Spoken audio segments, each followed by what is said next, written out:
Nos habla a todos Ernesto Sanz.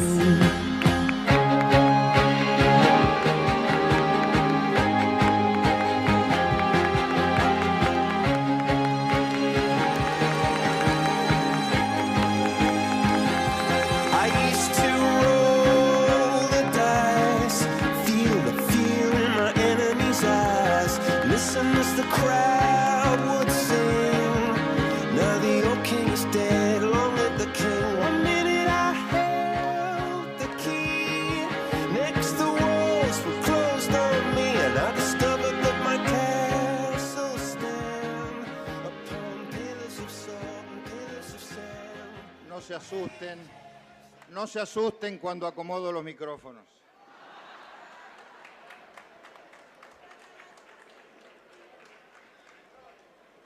Queridas amigas y amigos de todo el país,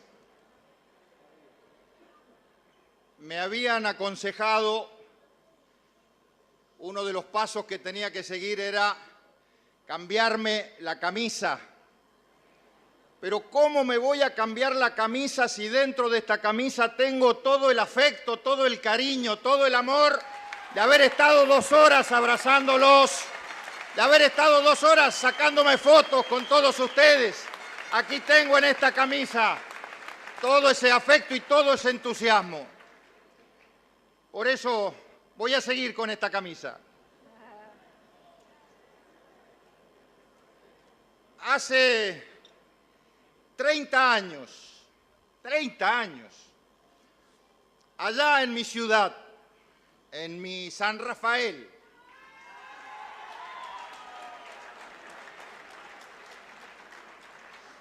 me subí por primera vez a una tribuna para hablar de algunas cosas que, lejos de haber perdido vigencia con el tiempo, hoy tienen una enorme trascendencia.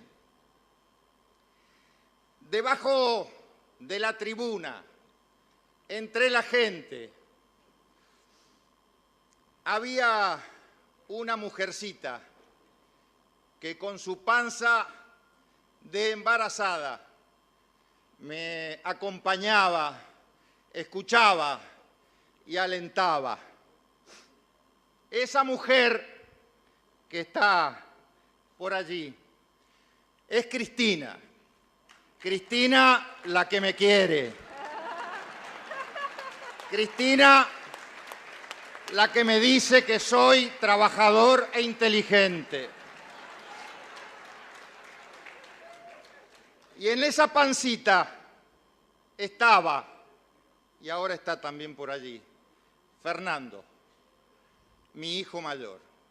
No solamente hijo mío, uno como tantos otros de los chicos argentinos, un hijo de la democracia argentina. Ya hay hoy dos generaciones de hombres y mujeres de nuestra patria que no tienen recuerdo de ningún golpe militar, que no vivieron con las Fuerzas Armadas en el poder. Y algunos nos quieren contar que la historia argentina empezó en el año 2003. Yo digo desde esta tribuna con humildad y con convencimiento, en democracia, la historia nunca empieza con un gobierno, la historia empieza cuando se termina la dictadura. Y esta etapa de la historia argentina, empezó el 10 de diciembre de 1983. Y tengo el orgullo de poder decir, como todos los argentinos, que hemos construido todos juntos la experiencia democrática más larga de la historia de nuestra amada patria. Pero también tengo que decir que nuestra democracia, aunque estemos orgullosos, no es perfecta. En estas 3 décadas hemos avanzado en muchas cosas, hemos retrocedido en otras y tenemos muchas asignaturas pendientes. En los 80 nació un proyecto grandioso, titánico, monumental, quizás el más importante del siglo XX, de la mano de nuestro Raúl Alfonsín. Y ese proyecto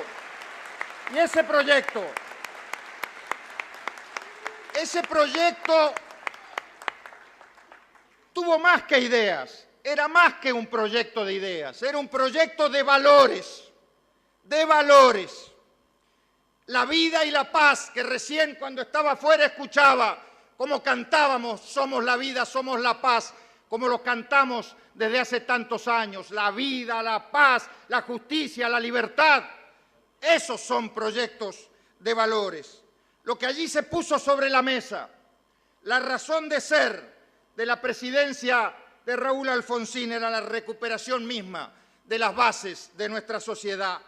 Y vaya si se logró el objetivo, vaya si se cumplió, que hoy estemos aquí hablando de 30 años de democracia, no es otra cosa que el triunfo de aquel proyecto de diciembre del 83 de la mano de Raúl.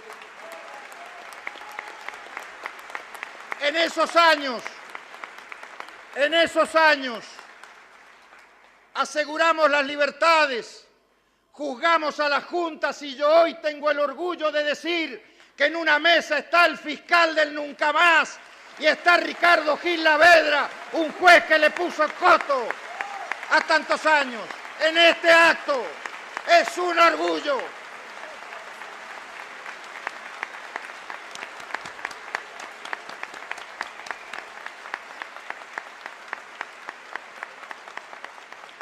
Pero aquel proyecto, claro, aquel proyecto frente a esta titánica tarea quedó inconcluso. Cuestiones de la economía, cuestiones que tenían que ver con la deuda y cuantas otras quedaron inconclusas. Y luego llegó la segunda etapa, la etapa del peronismo en los 90, que se probaba un traje nuevo para el peronismo, el traje de las privatizaciones y de la retracción del Estado de la vida pública. En los años 90 se mejoró, es cierto, alguna parte de la infraestructura de servicios públicos, pero la convertibilidad arrasó con la industria, arrasó con el campo y condenó a millones al desempleo y a la pobreza. Le ganamos a la hiperinflación, pero fue peor el remedio que la enfermedad. La Argentina perdió en valores, hubo un fuerte retroceso en valores. El individualismo del sálvese quien pueda, la corrupción, la Corte Suprema dicta los indultos a los genocidas y cuando la fiesta terminó la tuvimos que pagar entre todos los platos rotos. La alianza, construida más para ganar una elección que para gobernar y de lo que hay que hacerse cargo, no supo resolver los problemas. En los primeros años de esta última década, los 2000, una vez más, la versatilidad del peronismo le permitió adaptarse a los cambios. Primero con Duhalde, luego con Kirchner, la Argentina recuperó el terreno perdido en materia económica y social. Y hay que decir las cosas como son, no como el kirchnerismo que niega todo lo bueno que hicieron los demás. Se reactivó la economía, se redujeron la pobreza y el desempleo, se renegoció la deuda externa y se recobró la independencia que la Corte Suprema perdió con el menemismo y que vaya la paradoja, este gobierno hoy le quiere hacer perder también a esta Corte. Pero tienen un problema, tienen ideas viejas y como todo el que se la pasa mirando para atrás, en cualquier momento se lleva una pared por delante. Se ha desperdiciado, porque yo no creo en lo de la década ganada, creo más bien en la década desaprovechada. Se ha desperdiciado en estos años una oportunidad histórica para impulsar el desarrollo del país. Se han derrochado millones y millones de pesos en subsidios y en propaganda. Y al final, en este final. La locura por el poder sin límites, desde la presidenta para abajo, está destruyendo todo. Y en estos días están yendo, como dije, por la independencia del Poder Judicial. Pero lo que no podrán destruir es la dignidad del pueblo argentino. Lo que no podrán destruir es la dignidad de cada uno de los argentinos. Hoy estamos viviendo el final de ese ciclo que no es más que un modelo de poder conservador, populista, que creció haciendo caminar a la Argentina para atrás. Hoy vivimos una Argentina de la resistencia, pero ¿saben de qué resistencia? De los que se resisten a ver la realidad. Los que nos gobiernan hace 10 años quieren resistirse a lo único que no van a poder modificar, que es el tiempo. Envasan en un discurso de reforma la intención de conservar. Quieren reformar la justicia solo para conservar su impunidad y quieren reformar la Constitución solo para conservar poder. Eso es un gobierno conservador. Eso es conservadurismo. Porque lo único que quieren es conservar poder y privilegios. Y como son conservadores, las cosas lo superan, todo lo supera. Están superados por la inflación, que no existía, la crearon ellos mismos. Están superados por las muertes evitables, producto de la falta de inversión en infraestructura. Están superados por el retiro de inversiones multimillonarias, producto de una política exterior errática y una economía sin reglas. Su razón de ser es eternizarse en el poder. Por eso han debilitado al Estado, que hoy luce flaco, débil, ineficaz para resolver los problemas estructurales pendientes. En cambio, han engordado al gobierno que, empachado de poder, insaciable, está rascando la olla buscando recursos de donde sea, y ahora descubrimos que toda esa ambición insaciable de dinero va a parar a alguna parte a las cuentas de Panamá o de Suiza para que algunos vivos vivan a costa de nosotros.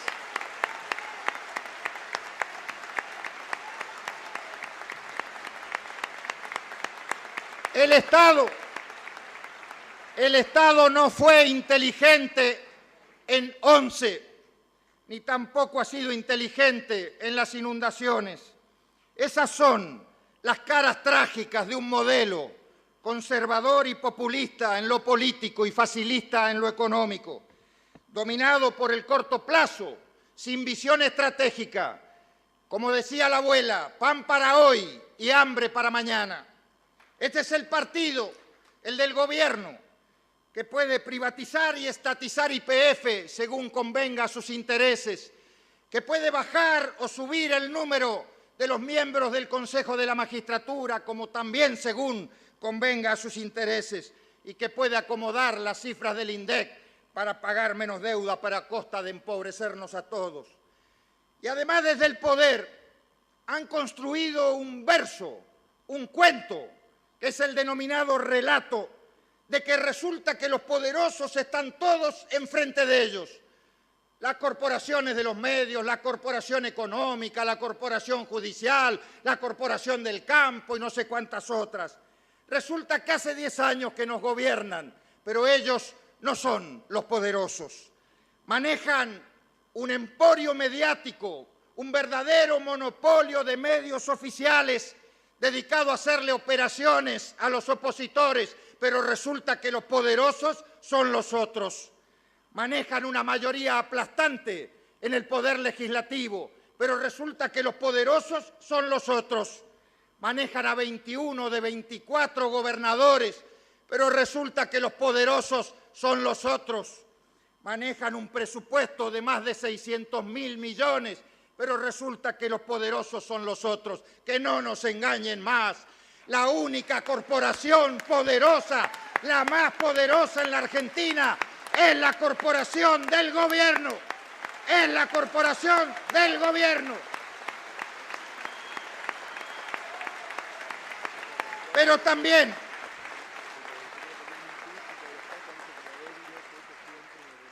¿saben qué es lo que más les preocupa? ¿Saben por qué están nerviosos, intranquilos y lucen desorientados? Porque hay un poder más fuerte que el de ellos. Porque hay un poder más grande que el de esa corporación.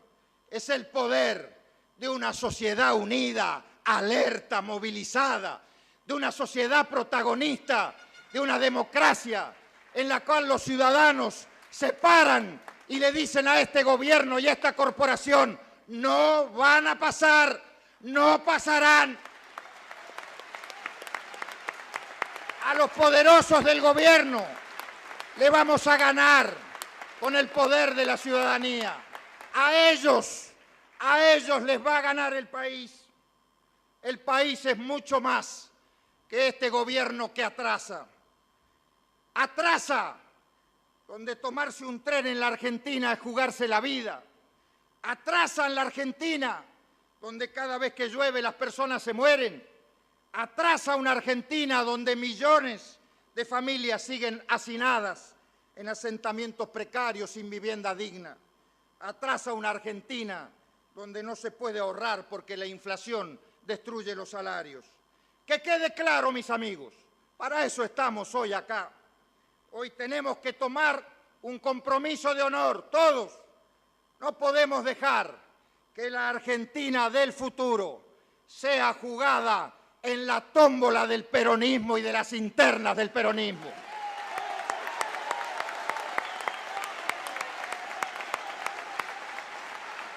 La Argentina que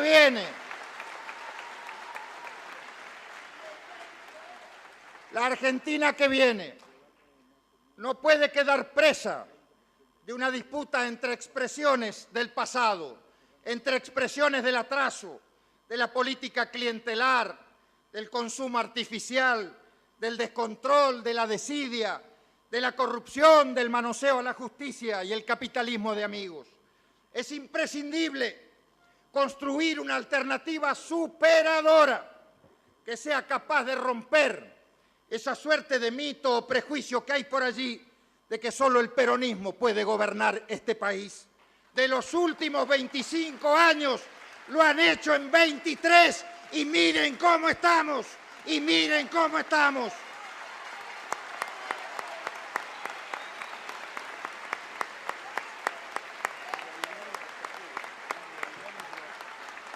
Pero además porque tenemos que romper otro mito, otro paradigma vinculado con el concepto y con la idea del poder.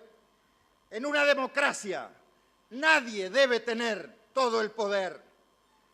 No debe tenerlo la mayoría ni sus líderes, porque aplastaría los derechos de las minorías y de los ciudadanos de pie que pueden quedar víctimas de los abusos del Estado. Tampoco deben tenerlo las minorías, ni mucho menos las corporaciones, porque sería contrario a uno de los principios esenciales de la democracia, que el pueblo con su voto mayoritario define quién gobierna y le da así el mandato para llevar a cabo su programa, desde luego, pero no para que hagan cualquier cosa sin límites. Por eso vamos a renovar en los próximos días con la Unión Cívica Radical, que aquí está representado por sus máximas autoridades, el compromiso que firmamos el año pasado con los diputados y los senadores de estar en contra de cualquier intento de reforma constitucional. Ahora lo vamos a hacer con los candidatos a diputados y senadores en cada rincón del país. Así es, Mario, así es, Lilita. Y tenemos que unirnos con las fuerzas políticas en lo que haga falta, con las fuerzas políticas democráticas, para frenar la nefasta reforma oficialista al Poder Judicial. Primero, pidiendo la inconstitucionalidad en los tribunales, desde luego. Ahí hay una batalla que la Unión Cívica Radical va a liderar, pero obviamente no estamos solos, hay muchas otras organizaciones y está bien que eso ocurra. Pero si eso no alcanza, tratando de juntar los esfuerzos para comprometernos, por lo menos en una boleta que le imprima al kirchnerismo una derrota en las urnas, llegada la situación. Estamos convocados entonces todos a construir el proyecto de modernización de la Argentina. Ese proyecto de modernización de la Argentina futura es imprescindible construirlo, porque los dolores y atrasos que hoy vivimos son la modernidad que nos falta, parafraseando a los chicos de la franja que por allí andan. El primer compromiso de la Argentina del futuro es entonces definir cuál es el Estado que queremos. Un Estado presente, un Estado inteligente, ni el Estado ausente de los 90 que nos trajo un partido político, ni el Estado omnipresente toma todo de hoy que también viene en la mano del mismo partido político. El Estado debe estar donde sea necesario, donde es necesario para igualar oportunidades, mejorar la calidad de vida y, sobre todo, debe ser inteligente. Un Estado inteligente no es ni grande ni chico, es eficiente, es equilibrado, es previsor y está cuando el ciudadano está desamparado. Un Estado grande e ineficiente es un Estado bobo que solo le sirve al partido del gobierno, como le servía en los 90 y como también le está sirviendo últimamente en esta década. Y Argentina necesita que el Estado cambie de mirada. En el país del futuro, el Estado debe estar al servicio del esfuerzo conjunto de los que hacen andar a la Argentina. Un Estado equilibrado y atento, que no esté ni al servicio de un líder iluminado, ni esperando que la mano invisible del mercado resuelva todos los problemas. No quiere un Estado que haga todo, quiere un Estado que deje hacer y que en este caso en la Argentina sea capaz de liberar las energías sociales. Veo a la sociedad maniatada y habrá un gobierno que venga a liberar esas energías sociales para poner en marcha el espíritu emprendedor que tiene la Argentina y que hoy está atado, amordazado. Que le devuelva a las familias argentinas el sueño de crecer. Un Estado que respete a los argentinos, que cumplen con la ley y que día a día se esfuerzan para jugar dentro de un partido con reglas. En una palabra, y para que todos nos entendamos, tanto mercado como sea posible, tanto Estado como sea necesario. Ese es nuestro pensamiento. Debemos tomar el objetivo de tener una economía diversificada y sólida, y para eso, parafraseando un buen amigo que debe andar por allí, tenemos que recomponer el circuito virtuoso de las 4 I. Información, incentivos, inversión e innovación. Ese es el circuito virtuoso de las 4 I en economía. Una economía donde la información no esté solo al servicio de los amigos del poder con estadísticas confiables que sirvan para combatir la inflación y no para ocultarla o para engañarse.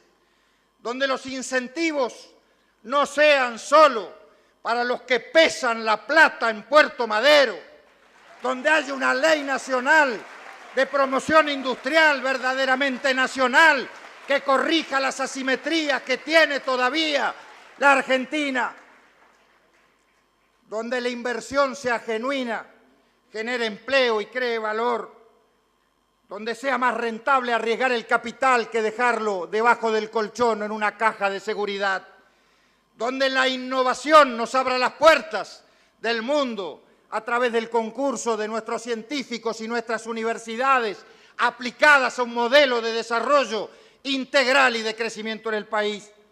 Y tenemos que ser capaces en este punto. Tenemos que ser capaces nosotros de abordar un debate que tiene que ver con el desafío de la distribución de la riqueza, que es vital, que es imprescindible para romper esta brecha de desigualdad que lastima, que lacera en la Argentina, pero también tenemos que hacerlo desde la valoración de la generación de riqueza. Distribución y generación son las dos caras de una misma moneda y cuando se juntan y van de la mano, allí está el desarrollo de la Argentina en el futuro. Cuando solo se habla de distribuir, y no de generar, en algún momento los recursos genuinos del Estado se agotan y entonces allí pasa lo que ha pasado en estos años. Empezamos a echarle mano a los recursos artificiales, donde ya no hay más superávit y entonces la economía tampoco genera. Vamos a meterle la mano a la ANSES, a la caja de los jubilados. Y cuando ya no alcanza, nos vamos al Banco Nación. Y cuando no alcanza, nos vamos a las reservas del Banco Central. Y cuando no alcanza, entonces, buscamos por allí y aparece la maquinita de hacer billetes. Y cuando ya no alcanza ni siquiera la maquinita de la Casa de la Moneda, vamos y expropiamos chicones y de paso hacemos bingo, encubrimos a los que todavía no le han contado a la gente quién está detrás de chicones.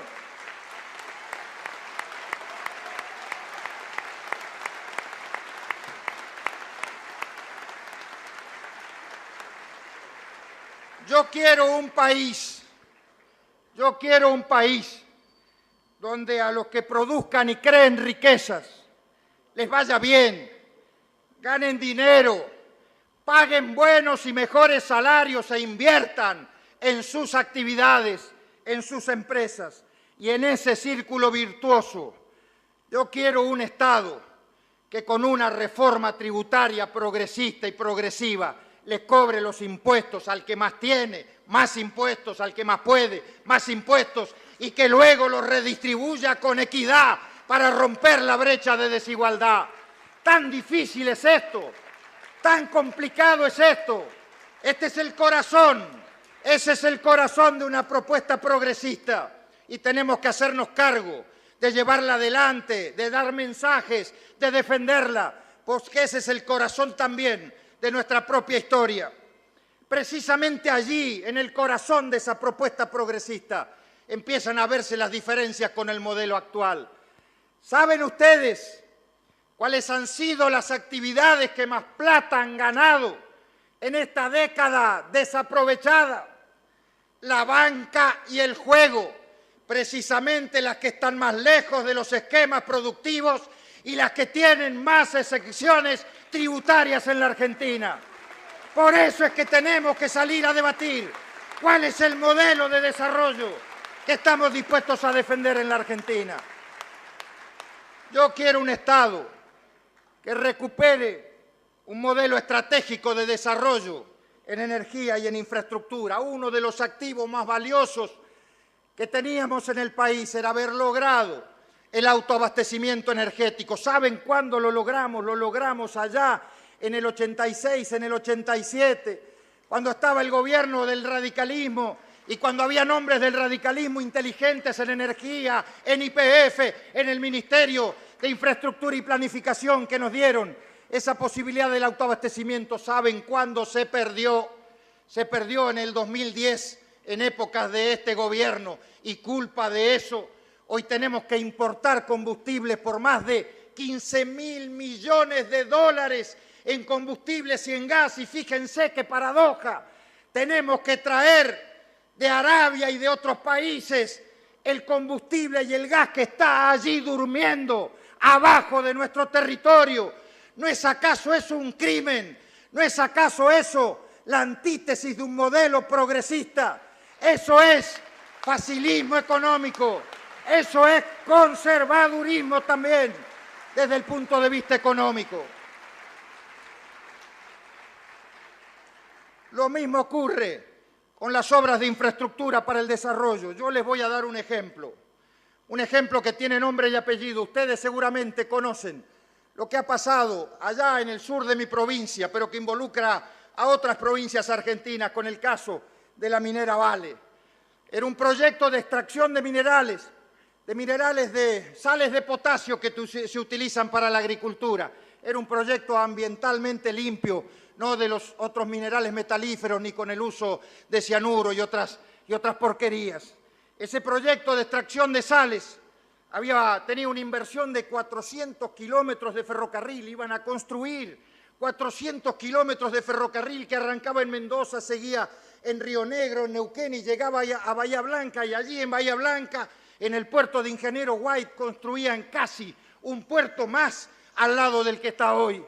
Era un ejemplo fabuloso de miles de millones de dólares de inversión, pero además era un ejemplo de algo que a mí me interesa sobremanera, que es la conjunción de los esfuerzos entre el capital privado y el sector público para que juntos puedan tirar del carro del desarrollo. Ese modelo de producción e inversión hoy es una foto del pasado. Vale levantó su inversión culpa de la falta de reglas de juego, culpa de no tener una economía sana, y hoy no hay ni empleo, ni ferrocarril, ni puerto. En la Argentina del futuro tenemos que comprometernos que esto no puede volver a pasar. En la Argentina del futuro va a haber apertura para las inversiones y las vamos a proteger. Va a haber apertura para la construcción de estas obras que vamos a proteger.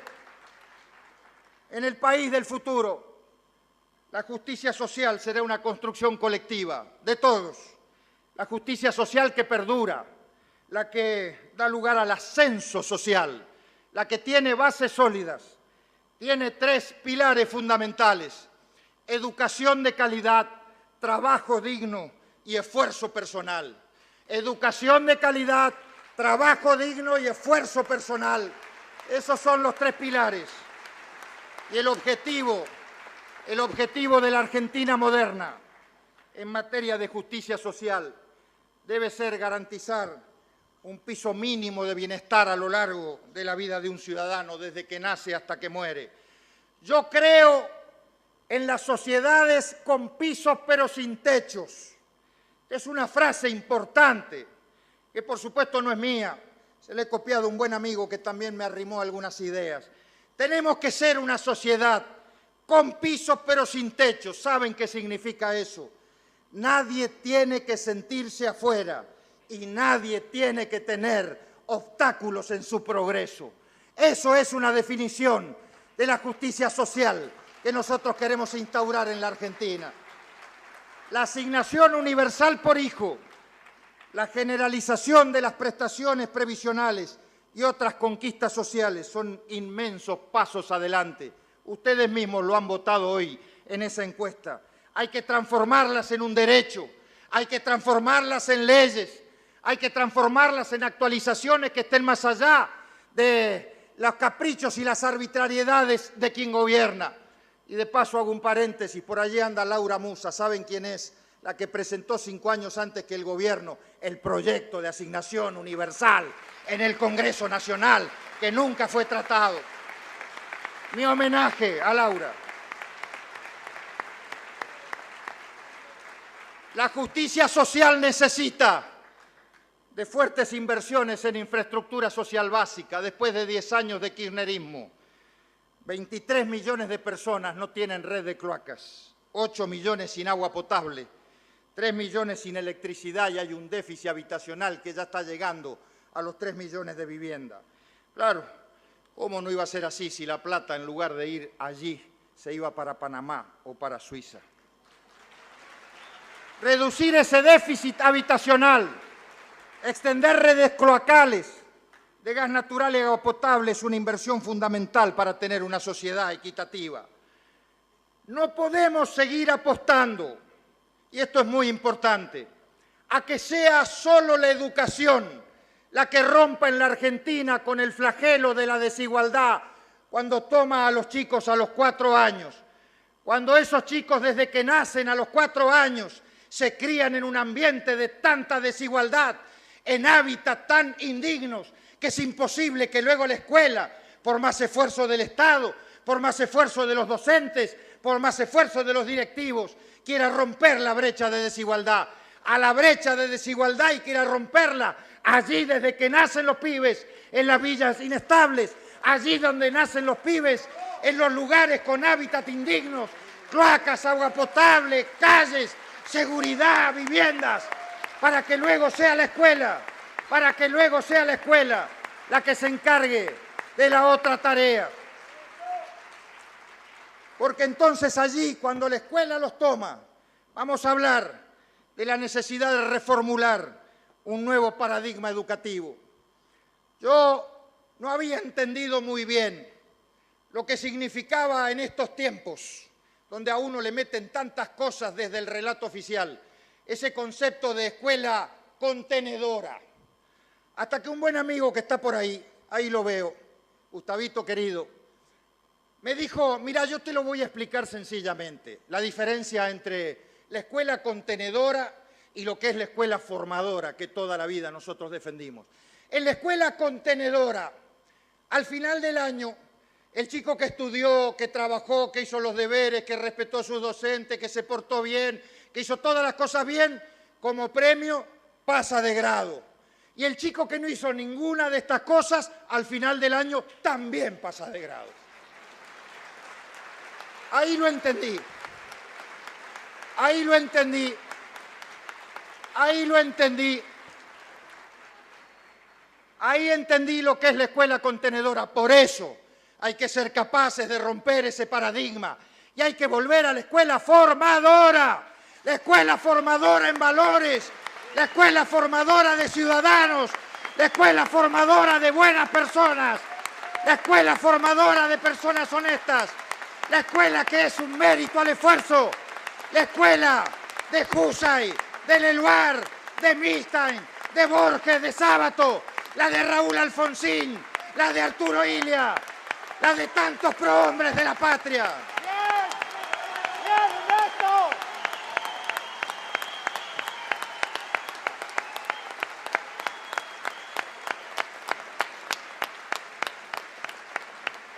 En ese futuro,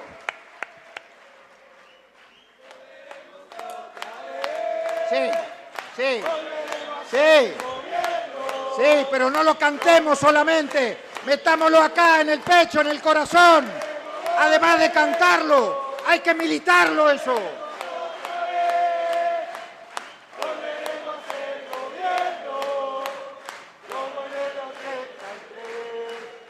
En ese futuro habrá protección real y efectiva de los derechos humanos y sociales, individuales y colectivos.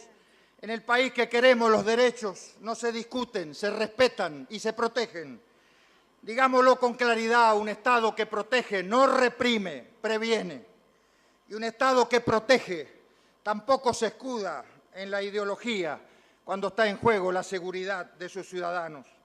El principal responsable de la inseguridad en la Argentina, digámoslo con todas las letras, es el Estado, que es ineficiente, que es inútil y muchas veces, lo más grave, hasta es cómplice del crimen organizado. Argentina necesita un enfoque diferente. Argentina necesita un enfoque diferente en materia de seguridad. Todas las políticas de todas las áreas y de todos los niveles tienen que estar al servicio de derrotar este flagelo. Yo no entiendo cómo puede ser que hace tantos años la inseguridad figure primera en el ranking de todas las preocupaciones de la sociedad y el Estado en sus tres niveles, nacional, provincial, municipal, las fuerzas de seguridad, los organismos de inteligencia, no sean capaces de estructurar una política conjunta precisamente para derrotar ese flagelo que preocupa a la sociedad.